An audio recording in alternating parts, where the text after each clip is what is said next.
My topic today is shoulder pain from anatomy to evidence, because it's a new subject about how to make an analgesia, anesthesia for shoulder surgery, and it's become a common subject, especially with aging of the people. People now live for a long time, and the case for rotator cuff and degenerative shoulder increase more and more. So this is my beautiful city in Ras Al Bar. I invited everyone to visit it one day. There's another pictures.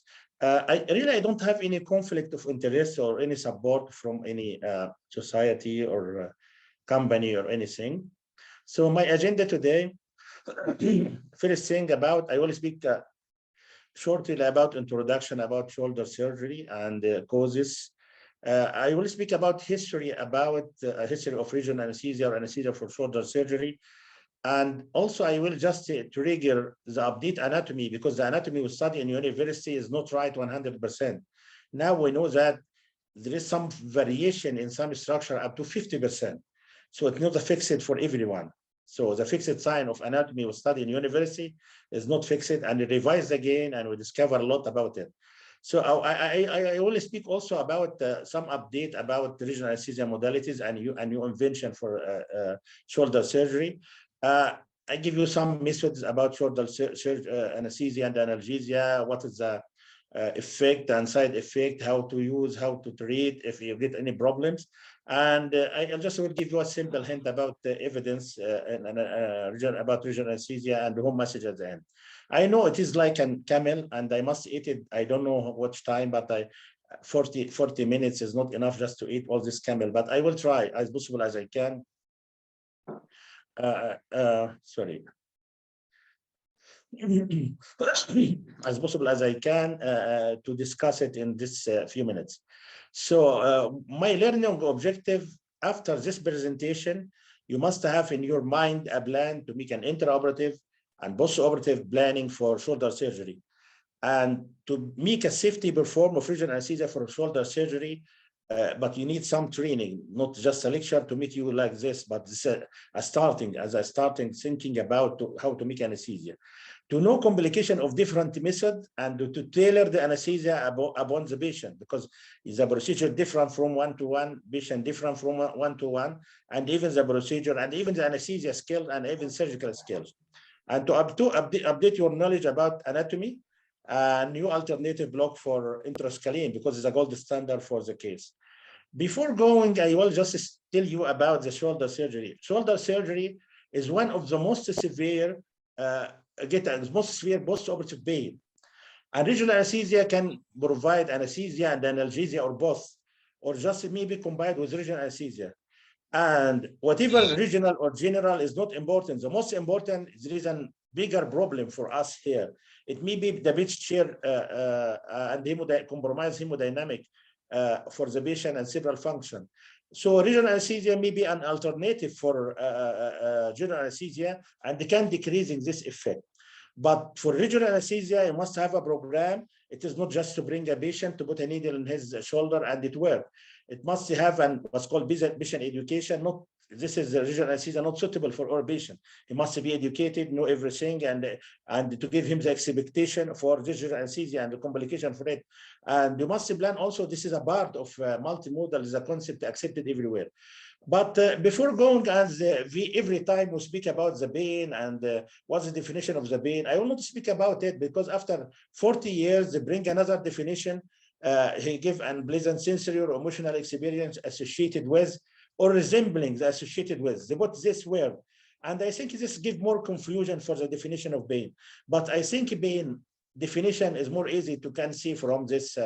This bread looks like a sad or enough pain. And even this barrel with one eye looks like happy.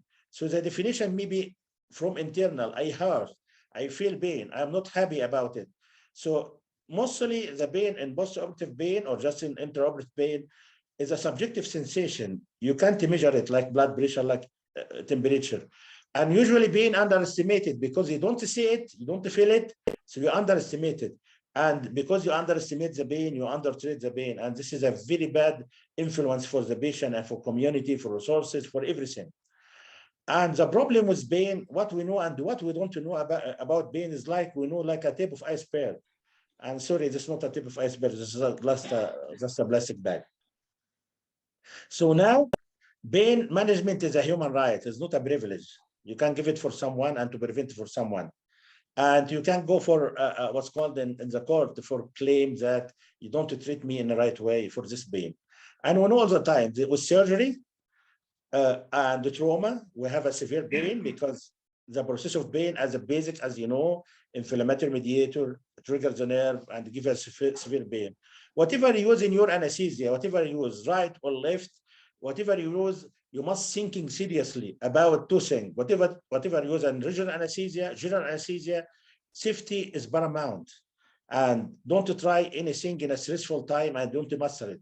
Whatever you master it, do it. And the debate between regional anesthesia and general anesthesia will stay forever because no black and white in our field. And the gray zone is a very big zone. So everything have an advantage and disadvantage.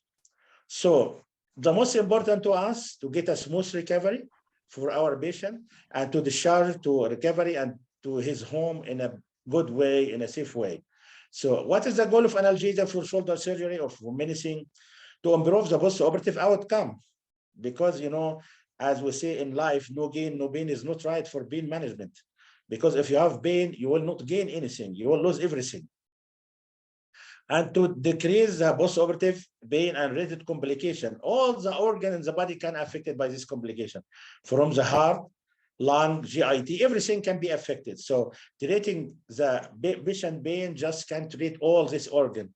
And to prevent peripheral and central sensitization and to prevent what's called persistent post-operative pain, because this is a very big subject, and around 20 to 30% from the patient coming to my clinic because this persistent post-operative pain. He make an operation and still for many years complaining about his pain.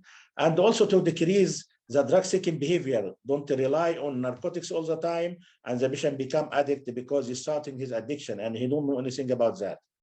So the concept of multimodal approach become accepted now. Just many drugs with a small dose and can get a better effect, low side effect, and can control even the persistent post-operative pain, like pharmacological method like hot fomentation or cold fomentation, or just what's called massaging, opioid. And the role is decreasing a lot every day because the concept of non-opioid analgesia or opioid-free anesthesia or opioid-less anesthesia, regional anesthesia take a major part now because now with training we can make a many blocks for many areas. Paracetamol, non-steroidal anti-inflammatory, adjuvant like lidocaine, like dexamethasone, as Dr. Yasser said, ketamine can be used, lidocaine infusion, many drugs can be used for multimodal approach. So now going to the shoulder. Why the shoulder is one of the most important joint of the body? Because he make a very big range of movement, rotation, up, down, not like any other joint. And most of the time we get like minor trauma, and minor trauma lead to healing of this structure again. But because, you know, this muscle rotator cuff is squeezed under the acromiocoracoid ligament and squeezed area, low blood supply, usually we get a rotator cuff or inflammation, tendinosis, and many times we get a trauma, but trauma is not a very the first common cause for this shoulder pain. So mostly we get a patient referred, and most of the patient is very old patient referred from the clinic, and we got some trauma, but trauma maybe the third cause. But most of the patient, when you get more older, he get more pain. For example, I will just give a statistic. So trauma is an important cause, but not the first cause for coming to the emergency and come to our surgery. And this is have a very important implication because usually trauma is young man and don't have a comorbidity, but most of our patient is old and they have many comorbidity. And most common cause is repetitive movement, and this is lead to tendinosis or degenerative disease or arthritis or many other avulsion disease for the joint. And many of this patient need an surgery. So shoulder pain is around the clinic about 7%.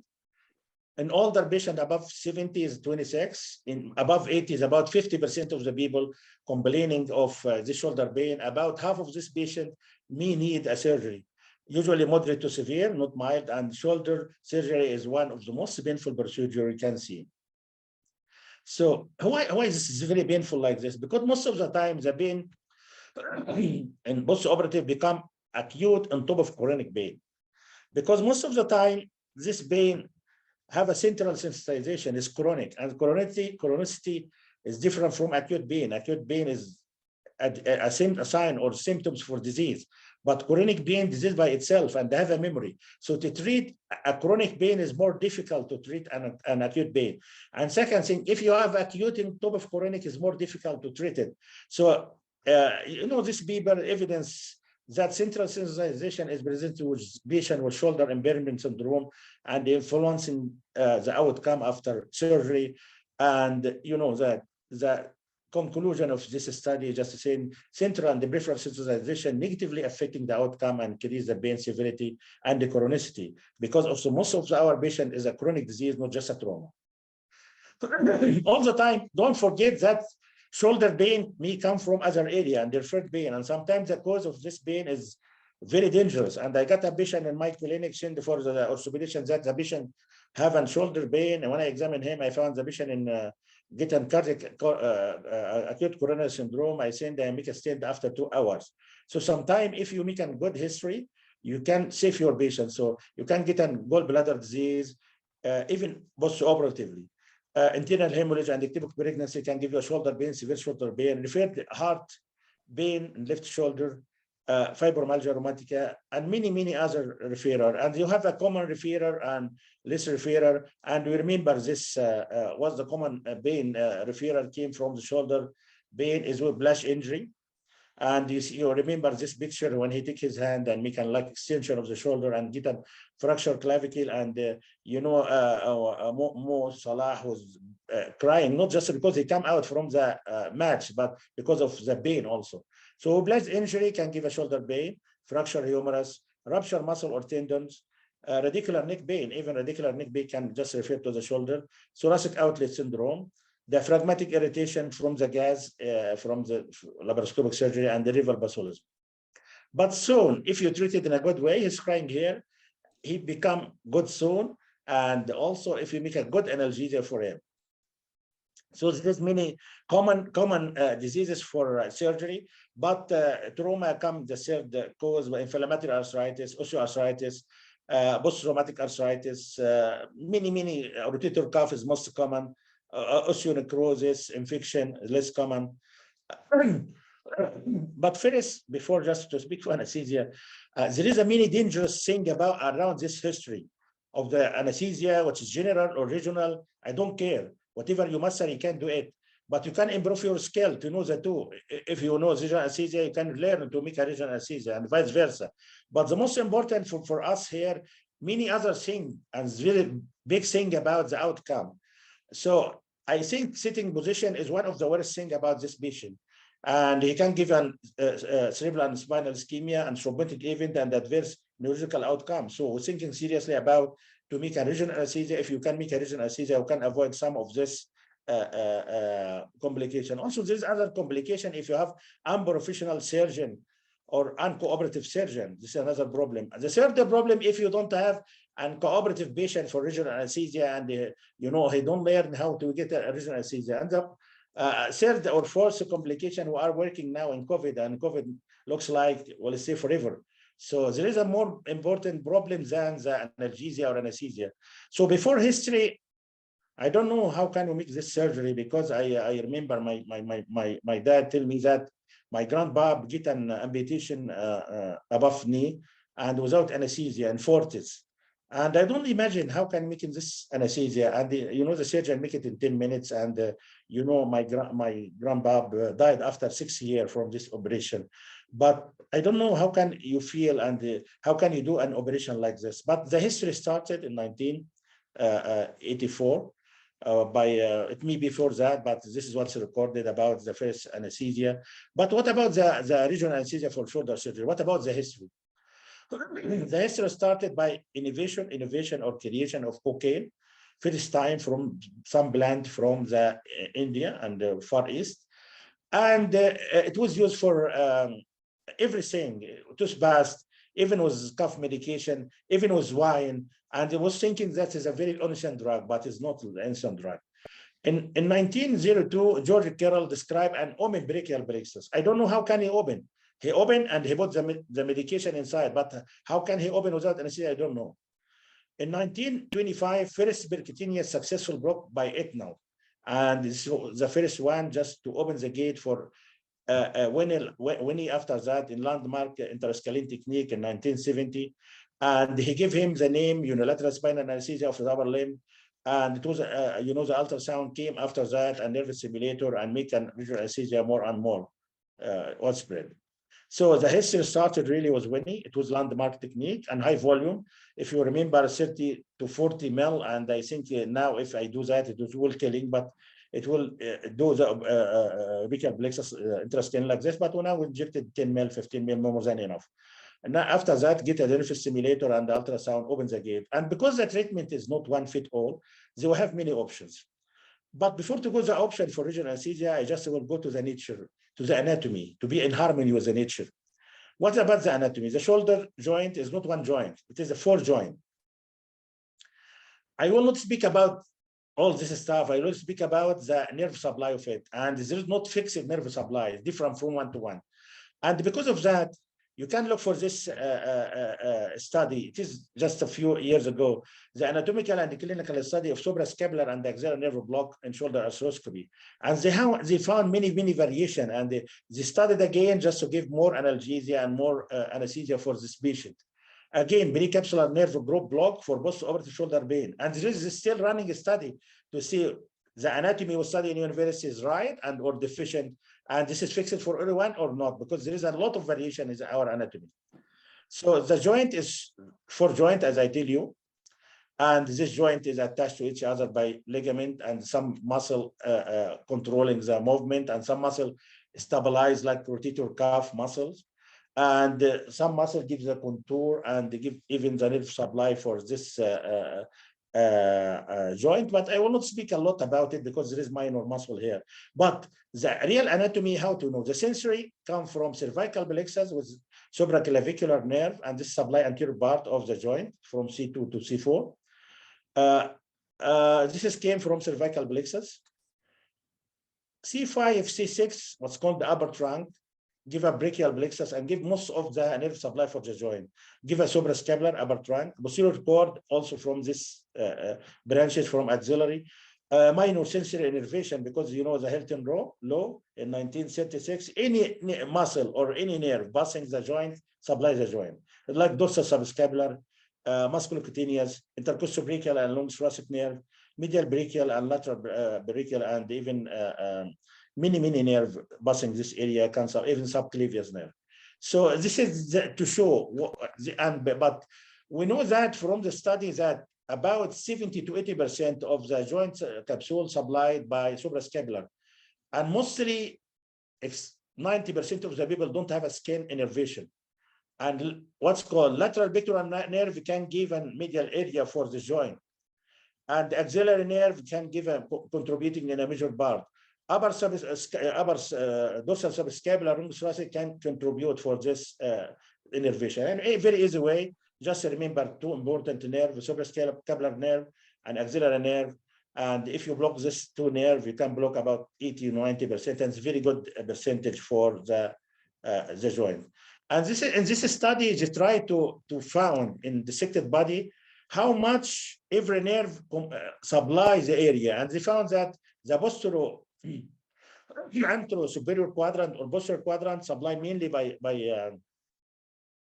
suprascapular nerve, and anterior or lower quadrant supplied by axillary nerve, and many of this area supplied by other nerve in dissected body, different from one to one. So can we get an well after shoulder surgery, or this is the end of life? Really, we can go, but this need to be professional in your career, and also get more and more training, because nothing is easy. And what is the difference between general and regional anesthesia for shoulder surgery? safety higher, more healthy, was a more healthy patient with an general anesthesia. Regional anesthesia usually we make it for comorbid sick patient. Post-operative analgesia, but not necessary. Post-operative analgesia high score in just an general anesthesia. So low venous score and regional anesthesia, so more better for regional anesthesia. You have venous score less, you have more better outcome. Airway control with general anesthesia more better, because if you need just intubation during the operation, it will be very difficult. You change the position, you remove the wrap from the neck of the patient, and also questionable for regional anesthesia. Post-operative range of movement, usually poor, and sometimes severe pain with regional anesthesia. It was general anesthesia, whatever you give, morphine or not. And also with regional anesthesia has improved range of movement and pain. Opioid consumption higher for regional anesthesia, lower for regional anesthesia, at least in first 24 hours, 72 hours. So I will ask you this about this patient, and I don't need an answer, because I know there is no white and no black in our branches, and many people doing this different method for anesthesia, and it's safe. Just like when you go for some target, everyone take his way, which is in a professional net, and can give a good outcome. So I can't obligate anyone to do my way to get good, better outcome. So this is a morbid obese patient, have a 40 cigarettes per day, came for elective total shoulder arthroplasty, saturation was 90% in the room air. She has Malambati 4, kyphotic fixed cervical spine. What is the type of anesthesia you chose for her? Just ask yourself. I don't need answer. So the answer now, to make a general anesthesia from the beginning, fiber optic intubation, and to get the chance to put a tube to secure everything, or to make, and this, I know it's difficult intubation, or to make here a regional anesthesia, but you have 10% failure and you need an emergency intubation. So what's your choice? What's your choice now? Thinking about it, and there is no one answer. So about the systemic analgesia, everyone can do it, even the nurse. Easy, don't need more training. Multimodal analgesia can work. Patient need opioid for 3 days, few days, and the risk of opioid. And the concern about narcotic use now, and about the narcotic crisis. And also the increase of incidence of cancer or persistent post-operative pain with systemic analgesia. In some studies show that. What is the advantage of regional anesthesia? Excellent pain control. We know that. Decreased blood loss. Yes, because this is, and many studies showing that. Improve cardiac and respiratory function, because we don't make a muscle block, or just don't affect the dynamic of the patient, and don't use more drugs to affecting the heart or anything. Short stay in BICU, in BACO. Ultrasound technique also improve the anesthesia and analgesia, and improve the time, dose, and complication, and the economy. So, but just remember, with as disadvantage for anesthesia, there is a failure even in the best hand. And if you become 95% success, you are the best. This is considered the ideal. Not long lasting, and we need some opioid, or to put a catheter, or to give liposomal bupivacaine. So not long lasting. Need a professional training program. Most of us doing a very great job in general anesthesia, but regional anesthesia subspecialty need another program or fellowship for many years.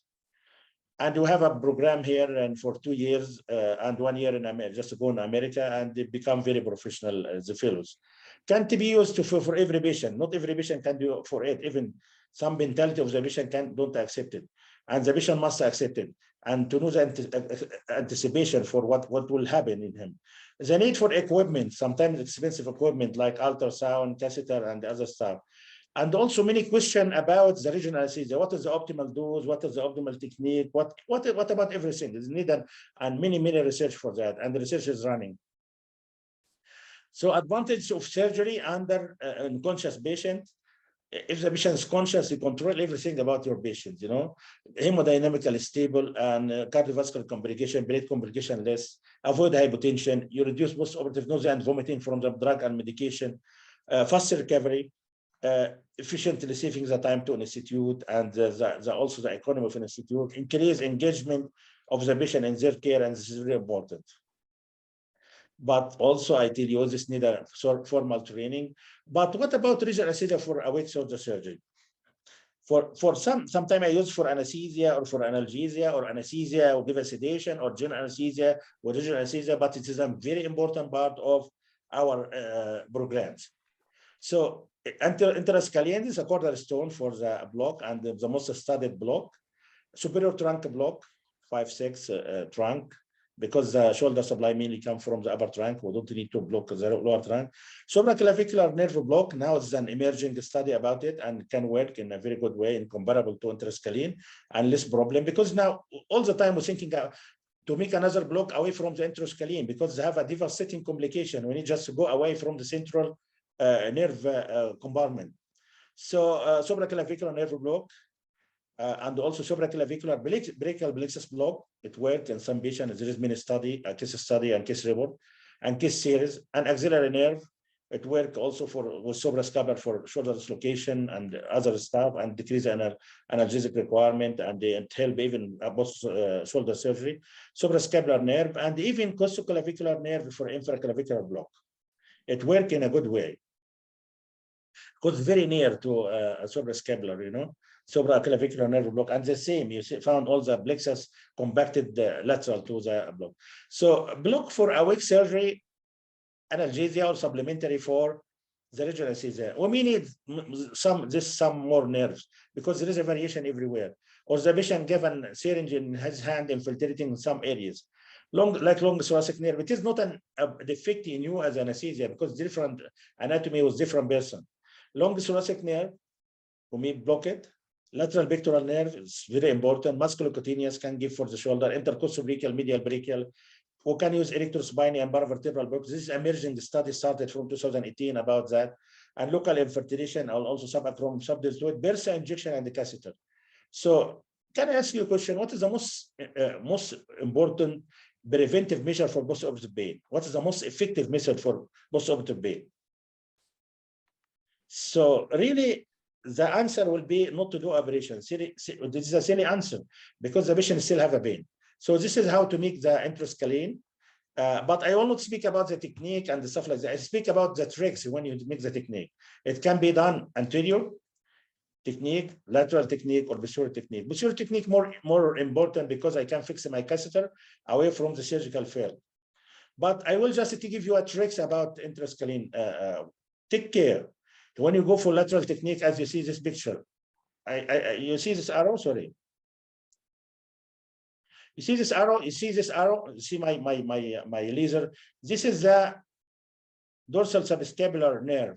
And here also the long thoracic nerve. When you go for lateral technique, take care about to injure this nerve because this is injured in many case study and case report. So take care about dorsal subscapular nerve, and the trajectory of the needle, long thoracic nerve in the muscle, in the middle scalene, vascular structure, because sometimes you found a structure passing the plexus. So before to make any block, put a color Doppler to see if there is an artery or not, because all the arteries, vessels, and the nerve in the neck is black. So don't mix a black bubble in the neck.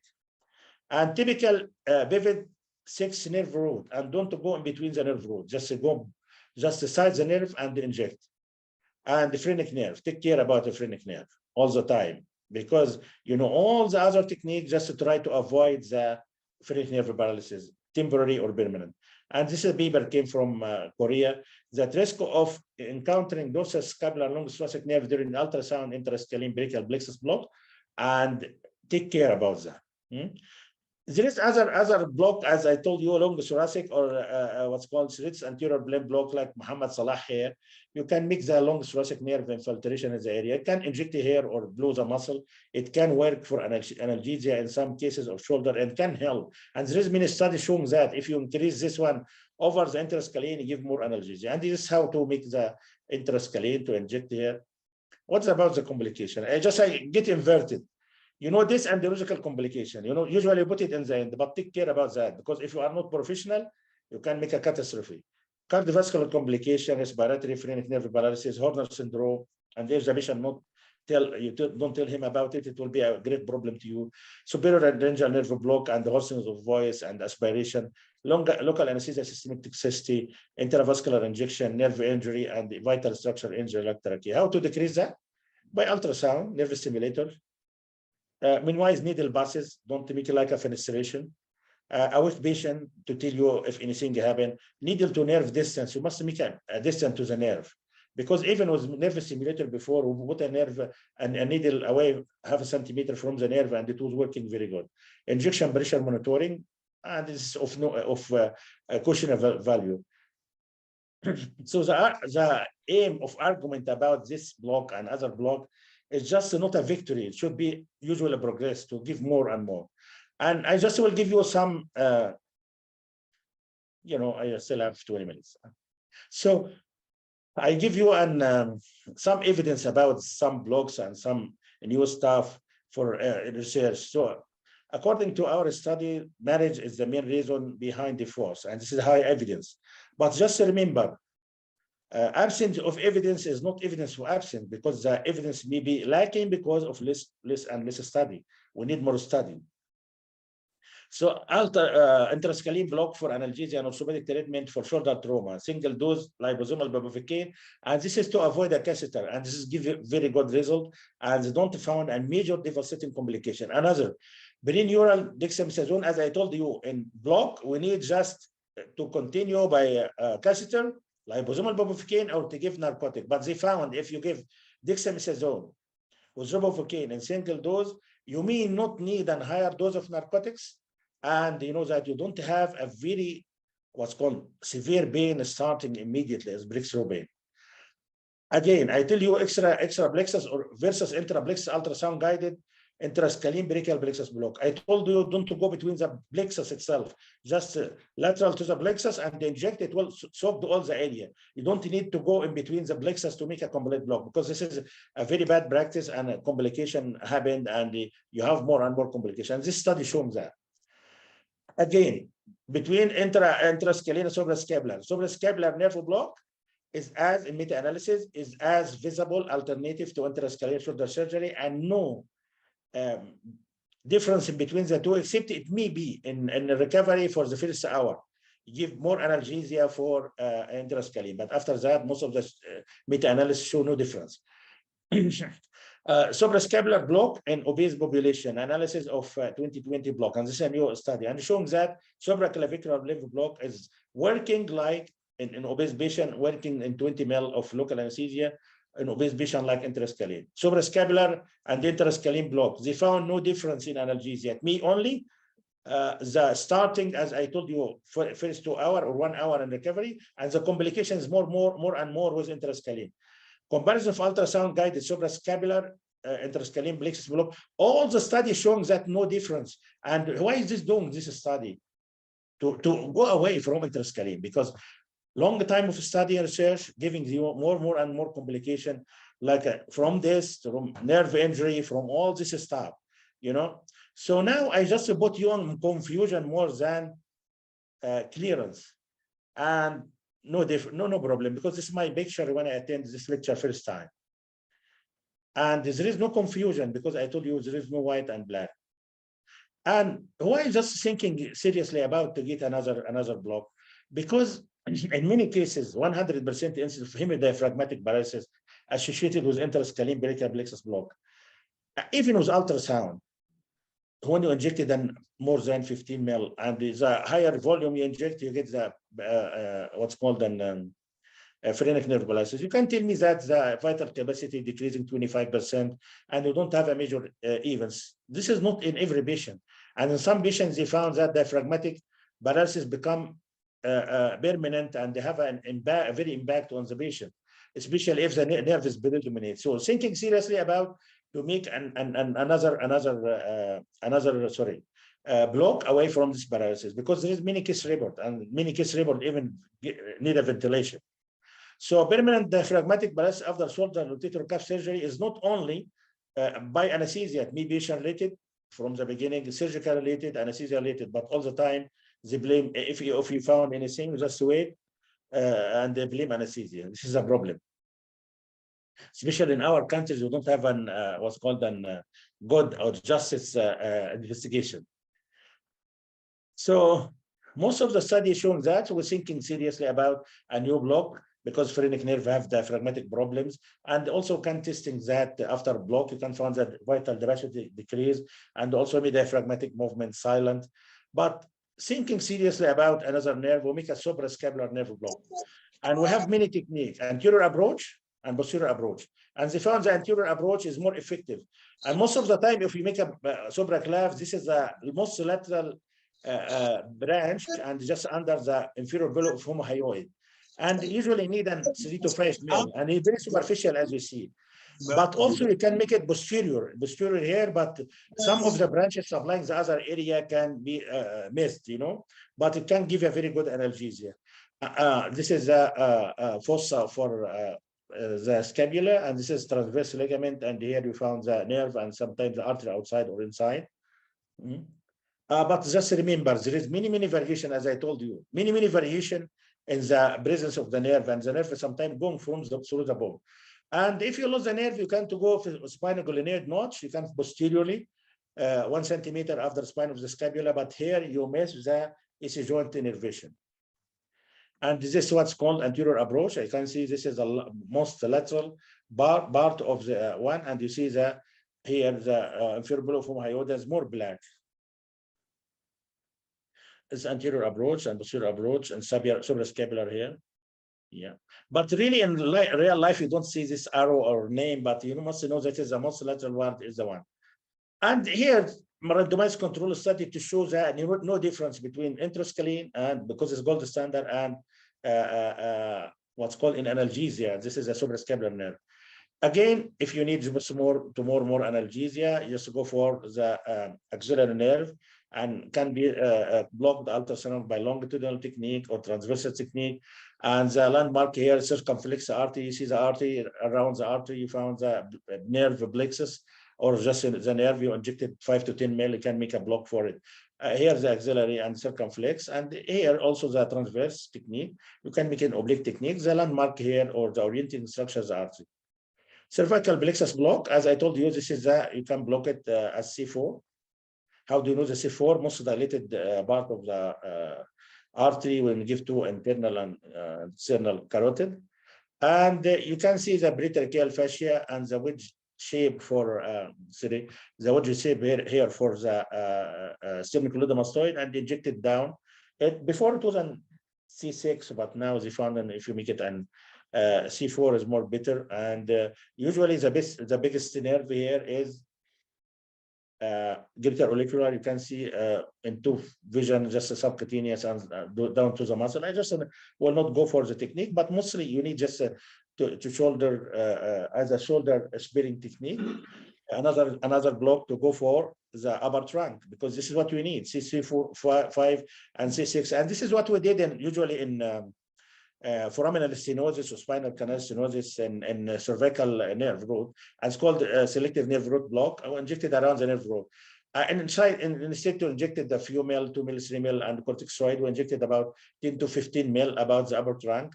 And this is give very good what's called analgesia and decreasing the incidence of phrenic nerve problem. And the upper trunk is a safer shoulder surgery. But safer for a trained one, and they give an profound analgesia and anesthesia and minimal amount of opioid, sparing the diaphragm. But no one of this block can get a 100% sparing diaphragm. And here you can see the anterior tubercle, posterior tubercle. This is the C6 when you found that, C5. And this is how can you inject, but take care about the radicular artery here, because here the deficient blood supply for the spinal cord. And here C6, this is C7 when you found like a bit shear appearance and vertebral artery, take care. This is a monitor of the neck. So you need to inject it here only. So, and this is, this is a study about Cervical anterior block for interest can improve the quality of anesthesia of arthroscopic surgery. So I told you a lot of debates about everything, and we are still in infancy of the research. But if you know 2 to 3 technique and you use to tailor on your patient, you can help your patient all the time. Whatever you make it general, sedation, regional was that thing. Superior trunk block, again, pictures. Superior trunk block, how can you decide to make this block? And you need a lower volume. And here the costoclavicular technique, which is a new technique for what's called medial technique for infraclavicular block. And in this area, just below the middle of the clavicle, you found the nerve is compacted here, and there is only one fascia around. So even the catheter is more effective. And here you inject, because this is like a tunnel. It can give a denser block, less phrenic block, and many cases report about use it in analgesia. There is many other nerves, lateral pectoral here. When you make a big one, you found an descending branch of thoracoacromial artery. You can decrease, you can inject about 7 to 10 mil, more than enough. Serous anterior balloon block, as I told you here before, and I show Salah picture. So in some cases, musculocutaneous give a very good contribution for the shoulder surgery, and there's many some studies showing that if you make it more, it can give you more and more. But I think 70 to 80% of analgesia is more than enough, and if you give axillary, it can give 10% more and more. The new thing, what's the new block, which is called the erectorospinal plane block, which is a one fit all. This block one fit all, because you can make it cervical, thoracic, lumbar, even sacral in some study. And for me, in chronic pain, I use him a lot, even my facial pain, transection of spinal cord, even in some complicated cases of field back surgery, and if you can't make a more injection, even in sacral area. So it is like a one fit all, and the mechanism of action is just to go like an epidural. If paravertebral considered like a spinal, it's like an epidural, going very slow, and don't give usually motor block. So post-operative pain adequately managed by what's called erectorospinal plane block for the shoulder articular anesthetic infiltration, and 70% of patients report moderate to severe pain. And this patient getting completely what's called the pain score was very low. Multimodal analgesia also used on all this patient and given a very good block. So erectorospinal plane block is a valuable intrafascial plane block as a part of regional anesthesia, maybe superior to local anesthesia infiltration, but this need more study. And this is my normal practice, because up till now I make more than 1,000 erectorospinae in every type of blocks, and even something outside the box. And every day I found what I did, I come and study to show that. And also, this is what's called the idea behind sparing this phrenic nerve, because don't give any motor block and give not nerve block. So erectorospinal plane block for proximal shoulder surgery, a phrenic sparing block. So with this case series, because it's starting research, indication of erectorospinal plane block post-operative surgery can be used. There is a cervical don't go up, usually C7, C6 maximum, and don't inject high volume. And this is an old thing, because before we make a deep cervical plexus at C4, around C4, and injecting around the nerve, because there is a fascial plane in this area. And can you see here, this is a C7 articular process we injected here. And showing that phrenic sparing technique, and this is how it works. This is under CT, when you injected a dye, you see the how it works, just going forward, even the nerve root. And some cases you can see it just going to the epidural space and even to other side, but it gives very slow distribution. It can take give more time after paravertebral till 8 hours. Can give you the similar analgesia to erectorospinal, but after 8 hours, erectorospinal more better, give it more anesthesia. And it's like an epidural going very fast. So the potential advantage of erectorospinal for upper limb surgery, it is less risk of nerve injury, blockade for intercostal nerve, but this need more study. Less Horner syndrome and hoarseness, but it happened because I see 2 cases with my case. Catheter placement, you can put a catheter. Less risk of diaphragmatic paralysis, because very rare to affecting with normal dose for analgesia the motor nerves. Motor sparing cervical nerve blockade can be done. So this is a study showing that the best analgesic regimen for the shoulder surgery, and the answer is there is no best. Many study can show that multimodal analgesia is the best. Intrascalene can be used, and many other type can be used. As I told you this is a phrenic nerve and complication related to those. And this is what's called a study showing that 20 mil versus 5 mil. They found that more comparable analgesia with the complication was 20 mil more and more. So I just will go fast, because there is other study done by surgeon about infiltration for the shoulder surgery, and they found very good analgesia, but the problem, the area is hyperemic and absorption very fast, so the complication higher, and the analgesia can stay for 2 to 4 hours maximum. And this is a case report about suprascapular nerve block or supraclavicular nerve block and this is just a case series. And because of that, there is a nice Zimican joint replacement, primary hip, knee, and shoulder, Zimica guideline. And this guideline with me, anyone just need it, I will send it to him. I'm scared because some of you are just sleeping or doing another thing. And this is a problem of distant learning. And I know that I take more time, but I get a permission from the organizer. And this is not an over, but some of you wanted to go to do something and waiting for me to finish like this cat. So again, I remind you, the case description, this is a morbid obese, 40 cigarettes per day, elective total shoulder arthroplasty, saturation 90% in room air. She has Malambati 4, kyphotic fixed cervical spine. What is the type of anesthesia you choose after you know all this stuff? And again, I will ask you as a trainee, regional anesthesia for 6 years old patient with hypertensive diabetes, coronary artery disease coming for shoulder arthroplasty. List the optional regional block for shoulder surgery and their complication. I think you can do now. Identify way to avoid complication, just I show for you. Propose the surgical position for surgical anesthesia and its consequences. I tell you this is the most important. Formulate post-operative being option, and I think you can answer all this question, but if you got an MCQ, it will be a little difficult. So what about my sweet conclusion? Because I found all people just get frustrated from the time. And so conclusion, sheer appearance position carry a major risk, and this is a very important. Updating our anatomy knowledge. If you go for any book, new book for regional anesthesia, you found he's showing the updating anatomy, even the variation, study about the variation in every organs. For example, lateral cutaneous nerve size, the variation is 42%.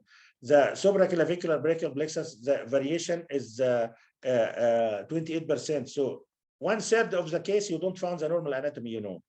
And the anatomy can change by position. So learn a new block, because what you study in anatomy, it was an what's called an cadaveric position or just an anatomical position. Learn a new block all the time. Shoulder surgery associated with severe pain, don't ignore that. Regional anesthesia can be used to give anesthesia or analgesia. Interscalene block is still the gold standard because it is not the best, but it's the one which killed by study, but have a devastating complication. Selective peripheral nerve root and nerve root block maybe and have a future in the research. And the operative pathway should integrate patient education, interoperative multimodal analgesia, don't depend on one modalities. Regional or general anesthesia, safety is paramount. I don't care. Safety is very important. Ready for complication all the time, to discover and to treat, because if you don't discover, you can't treat. We don't know peripheral nerve block with ultrasound become more severe than before or not, because we need more study and more meta-analysis. And remember, the absence of evidence is not the evidence of absence. And we still remain in the infancy of the trial, because most of this trial in 5 years, what all the people bring is 5 years ago, mostly 5 years until last year. So publish is one side of the coin. Also take care about when you read any paper and to take it for practice without more study, because you know this is one side of the coin. If the researcher is not professional, it can give you a different result if it's professional. And all the time you don't ask about this researcher is professional or not. So we need more answer to many questions about the do's, what is the best technique for every procedure, or procedure specific. And I ask you and myself to put a guideline for your hospital about preoperative, intraoperative, post-operative. And if you do that and the patient get a pain control, he will be happy and you will be happy with this patient. But really life doesn't change better by chance, but it changes better by change. So thank you very much. And any question? And anyone just need anything, any help, any questions, you can just contact me with this personal email, business email, and also the my phone number.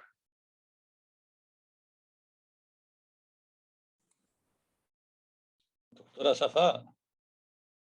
صفاء مش معانا ولا ايه؟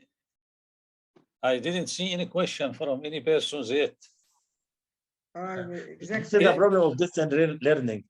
You answered all during your talk.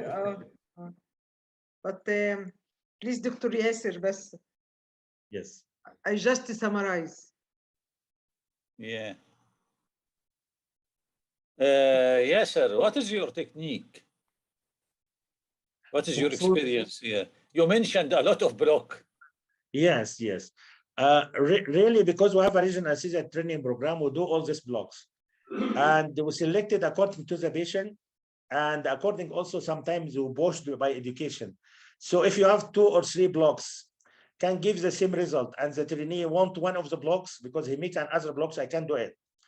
And but most of the colleague here and the team here doing some sedation was for example intrascalene posterior catheter, or if it use it with a heavy sedation or just with general anesthesia or laryngeal mask. Usually we put an because most of the surgeons don't like to come near his wound, and they claim that infection coming from you. So what we did, I make an axillary and suprascapular. This is different from surgeon to surgeon, case to case. So if he don't like just to come near his area, I just make him an suprascapular, posterior, anterior approach, or with axillary.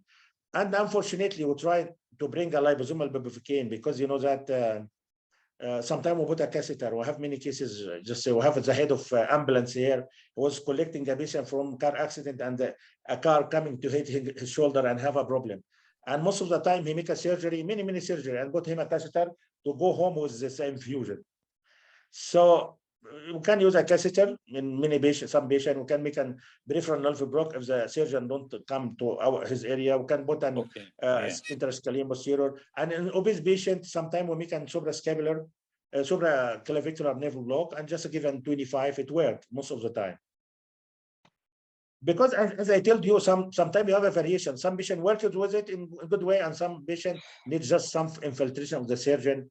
Take a 10 ml for lipovicaine, 0.35%, or robuvicaine, and make a more infiltration. We have all this one, and really we don't have an guidelines up till now because you know the research is running, and you can't make a guideline to change every day, you know. But we plan now to make just guidelines, or just a guideline for the block to start at perioperative, what we do for operative education and all the stuff, and the treat the pain, and the intraoperative what we do, and post-operative what we do, and we'll try to make an soon, inshallah, this guideline. Okay, Dr. Asafat, there is some questions we may ask them for Yasser. Yes. دكتور ياسر بعد اذنك حضرتك بتقول ان احنا ممكن ندي سوبرا كلافيكولار واكسيلاري and you put a laryngeal mask for the patient. Axillary nerve, not axillary plexus block. Yes. Axillary nerve, I know. وسوبرا كلافيكولار وبعدين هنحط له laryngeal mask عشان لو يبقى disassociated من السيرجيكال فيلد، مش كده حضرتك بتقصد؟ Yes. Sometimes we do that. Please. But this is not not a routine for every case. Yes. I am afraid لو أنا هحط في الابنورمال بوزيشن ده laryngeal mask I will be afraid. Usually if you put a sedation without, you know that we don't play with black and white. Anything can happen. Even if you make an totally awake, anything can happen. You know, we have a case here, he get a stroke. And was working very good. After 2 hours, the patient get a problem. So everything have a pro and cons. But in many cases, in hundreds of cases, we put a laryngeal mask with sedation, and it works very good. Especially if you have a third generation laryngeal mask. Okay. I think you have this third generation. No. Ice gel. No. Ice gel. You know the talent of ice gel, when you put it in the anatomy of the patient, he make by heat of the patient. He makes said we accept a donation. You can bring some. We accept a donation. Usually anything can happen, but you know that if the remote possibility, it's okay. Yeah. Okay, just for sedation, this is we can use nasal oxygen cannula with this. You can use anything, nasal cannula, mask. If it operated promptly, if the original technique operated promptly, and the surgeon would like to disassociate his patient from the surgical field, is it nasal cannula more enough, or should have? Okay. Yes, it works most of the time, because most of the time we give a very light sedation, or just whatever propofol. Some people give dexamethasone, You know it works. Yes. I suppose that. As regard the liposomal bupivacaine, do you use Yes. it, Dr. Yasser? I use it in Saudi Arabia. It was in other hospital, but when I came here, I don't found it. But one of our colleagues came from America here to make an locum for spine surgery. He bring a lot of a big amount for us, and he was using routinely for spine surgery. And because you know that the talent of this liposomal bupivacaine is can stay from 3 to 5 days. Yes, I know. And all the comparative study between the catheter and liposomal bupivacaine is not cheap, is expensive. But if you compare after 5 days, you found more cheaper than the catheter. If you get infection, if you get, and you know that when I was speaking with you, it was out of box about a few months ago from America, and at that time is about 10 million American use it. Patient. But now it's approved for interscalene, approved for many blocks, even FDA. And I think sooner when other company will do it, it will be a promising thing. But remember that this liposomal bupivacaine, it's not working immediately. It takes about 12 hours to 16 hours to wear. So you can use bupivacaine with it, and xylocaine is not efficient if you use it with it, because xylocaine can work for 4 hours, 5 hours. So there is a very big gap. But you can use it with a regular or isobaric bupivacaine with liposomal bupivacaine. One is starting and the other continue. And also the toxicity, all this stuff is not a big problem because they slowly release. As regards the catheter, for continuous technique, this catheter, which type of catheter you use, Dr. Yasser? We have two types of catheter. We have arrow, which have an enforced wire. The special one for this technique, the special one for this. There is a catheter for regional block, not an epidural. But I tell you something. We have about 1 month or 2 months have a deficient with this catheter. So we use an epidural, and I don't find a big difference, you know. But you know that the other, and usually you put it 3 to 5 mil inside, and you can check the catheter by ultrasound to adjust it. But now, and I try to make a big tail catheter, because the fixation, whatever you do, and movement of the muscle, you can't stay for a few days in a position. So now there is what's called the big tail, like an double J.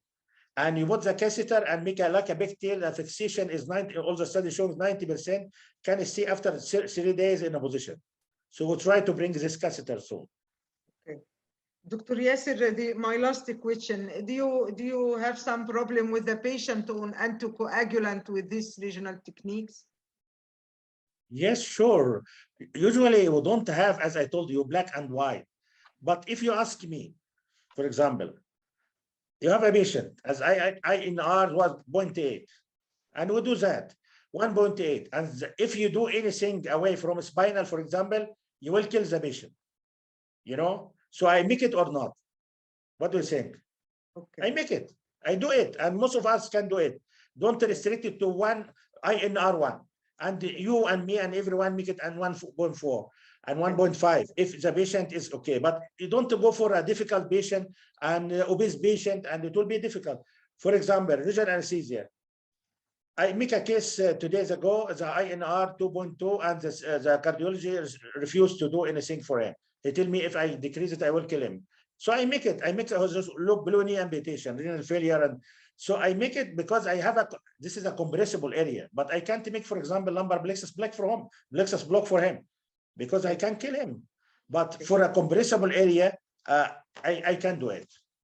You know, and as I told you, this if you have a straight way and you have a lighted way, but this way you have a problem inside. I can get a side way, but this is not the routine technique. This is just an exceptional. As I told you, just no black and white, just you balance your technique. Dr. Yasser Zaghloul, اتفضل. You have 6 questions in chat box. Dr. Yasser Zaghloul, you have 6 questions. You have 6 questions in chat box. Dr. Yasser Zaghloul, you can see it. No, you, just you. Yeah, about there is some question about the axillary nerve block. Yeah, but he asking about the best technique, how to do axillary nerve block. Is it directly related to your talk? You know that if I can remove my clothes, I will show for you in a good way. But here, if you look for your deltoid here and triceps, and between the deltoid and triceps, there is a groove. You can feel it. This is a groove. Just to put your probe transverse in this groove. You will see an artery, and you will see just above the bone. And this artery is the same like when you go in for a radial block down, but radial is down. You can, but because this artery and the tortuous and the nervous tortuous, so you can manipulate your probe. Some people get transverse, you see the bone and see artery and pulsation between the artery and the nerve. This is a transverse. But also you can put in what's called an ISIS technique, just to put here in this area between the deltoid and triceps, and you can see immediately the artery and the axillary nerve. All right. There is other technique, anterior technique, but this is the easiest one. Yeah, and these questions, if the patient develop Horner's syndrome, is it any management for that, or just to wait for the wean off of the medication? The management is prophylactic. You must tell him. If you tell him, you can feel an hoarseness of voice and Horner syndrome, because this is what we see.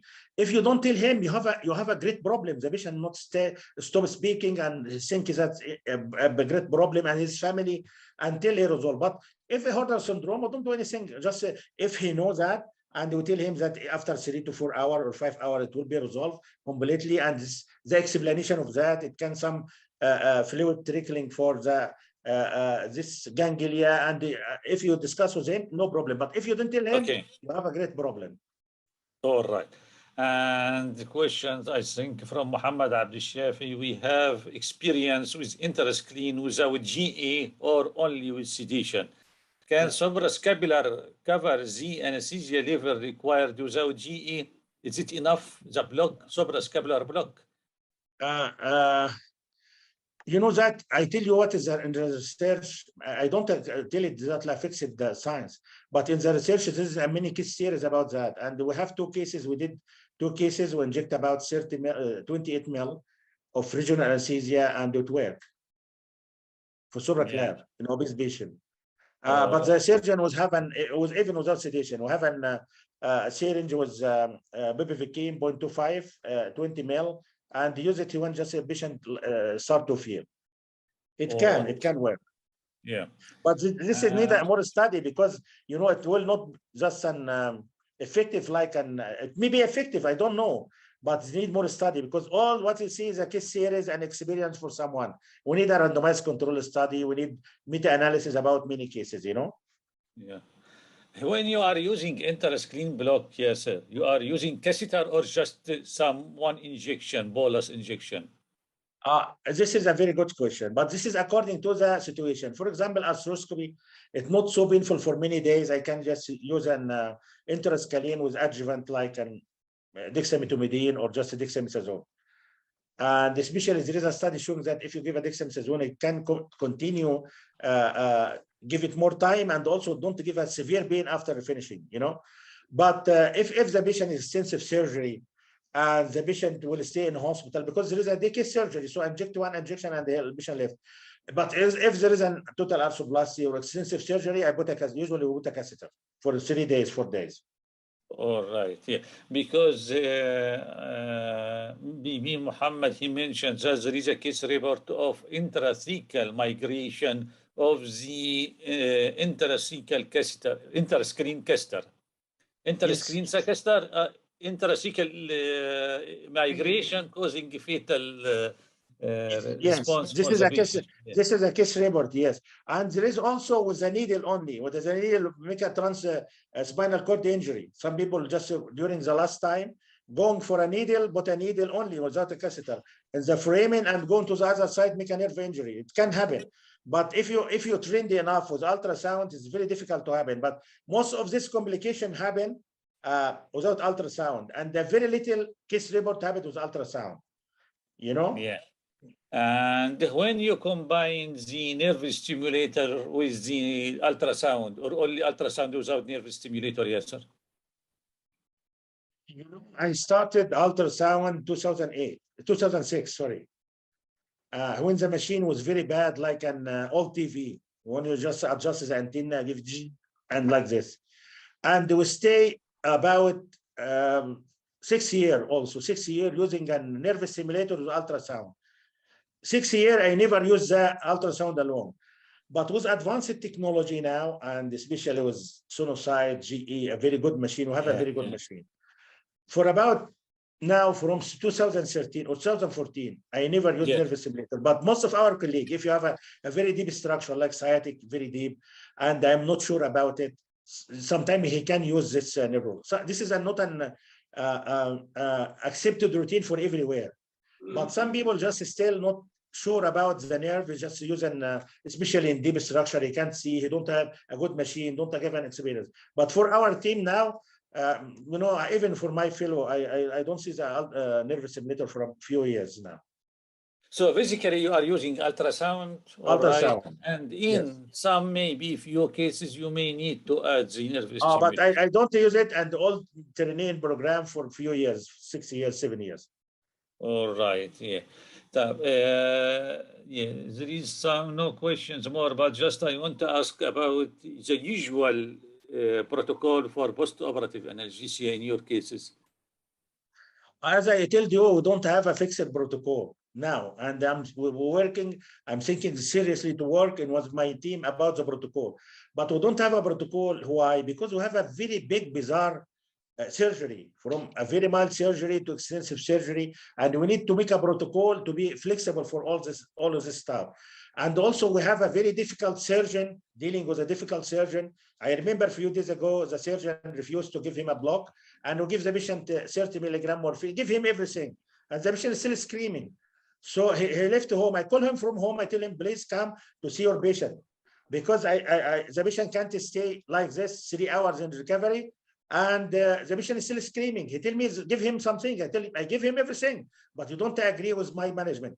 And they tell me that just to give him anything because he don't like to come, you know. But this is different from area to area. Now we're just working on protocol, but protocol must be flexible because you don't deal with one disease, not one disease. It is many things to be in the shoulder, some very painful and some severe and some less painful.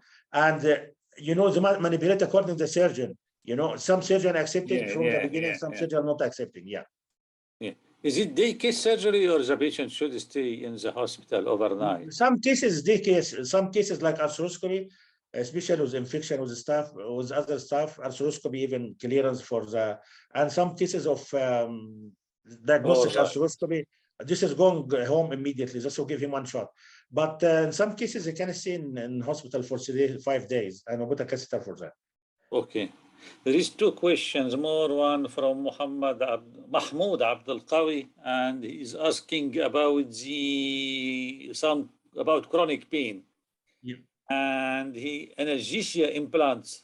I don't know what he means, analgesia implant. You know, if you ask about chronic pain, I have a presentation. Complete presentation about chronic pain, and if you permit me to speak about shoulder for people interested in chronic pain and how to examine what you found, how can you treat, and how can you join another treatment multimodal technique with other specialty, what is the surgical procedure. I have a presentation ready. I did it because we have a workshop for pain, 4 workshops per year, and I make this, and if you need it, I can just, and the problem of my presentation, if you like it, it will be very heavy, about 50 megabytes, because it's animation and stuff like this. So if the club, what's called the Monofia club, permit me, I just will make it after any time you like, inshallah. All right, yeah.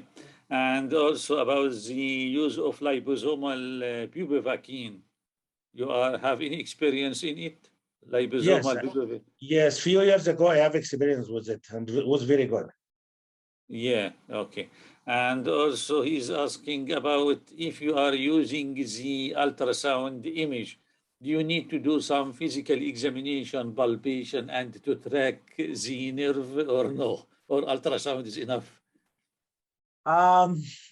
This is a very interesting question. When I will go for exam for IDRA, he bring me a patient like a very tall student, like 48 kilogram, and asking me about to make intercostal nerve by ultrasound. I tell him I can see the artery here pulsating. You know, it was like even I don't need an ultrasound, but it is not a shame to feel everything before you put a probe. Not a shame, because this is orientation.